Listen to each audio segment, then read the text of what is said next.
Hello guys, स्वागत है आपका हमारे यूट्यूब चैनल अम के सिंगाठिया पर।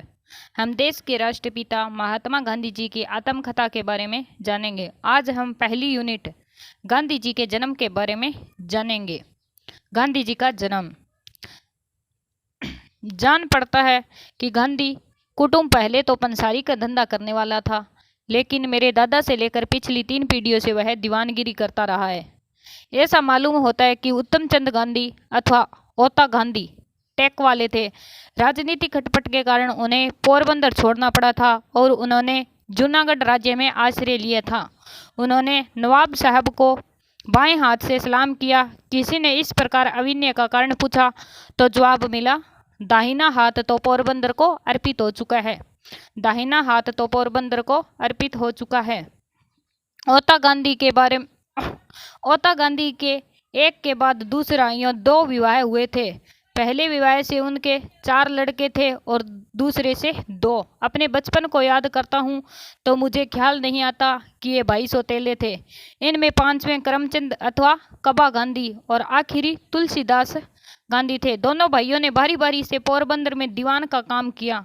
कबा गांधी मेरे पिताजी थे। पोरबंदर की दीवानगिरी छोड़ने के बाद वे राजस्थानी कोर्ट के सदस्य थे। बाद में राजकोट में और कुछ समय के लिए वांकानेर में दीवान थे। मृत्यु के समय वे राजकोट दरबार के पेंशनर थे। कबा गांधी के भी एक के बाद एक यूं 4 विवाह हुए थे। पहले 2 से 2 कन्याएं थी। अंतिम पत्नी पुतलीबाई से 1 कन्या और 3 पुत्र थे। उनमें अंतिम मैं ही हूँ।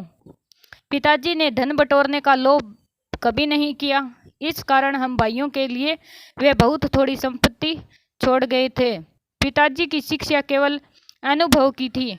आजकल जिसे हम गुजराती की 5वीं किताब का ज्ञान कहते हैं, उतनी शिक्षा उन्हें मिली होगी। इतिहास भूगोल का ज्ञान तो बिल्कुल ही न था। फिर भी उनका व्यवहारिक ज्ञान इतने ऊंचे दर्जे का था कि बारीक से बारीक सवालों को सुलझाने में अथवा 1000 आदमियों से काम लेने में भी उन्हें कोई कठिनाई नहीं होती थी। धार्मिक शिक्षा नहीं के बराबर थी, पर मंदिरों में जाने से और कथा वगैरह सुनने से जो धर्म ज्ञान असंख्य हिंदुओं को सहज भाव से मिलता रहता है, वह उनमें था। आखिर के साल में एक विद्वान ब्राह्मण की सलाह से, जो परिवार के मित्र थे, उन्होंने गीता पाठ शुरू किया था और रोज पूजा के समय वे थोड़े बहुत श्लोक ऊंचे स्वर से पाठ किया करते थे। मेरे मन पर यह छाप रही है कि माता साध्वी स्त्री थी। वे बहुत श्रद्धालु थी। बिना पूजा पाठ के कभी भोजन न करती। हमेशा हवेली वैष्णव मंदिर जाती। जब से मैंने होश संभाला तब से मुझे याद नहीं पड़ता कि उन्होंने कभी चातुर्मास का व्रत तोड़ा हो।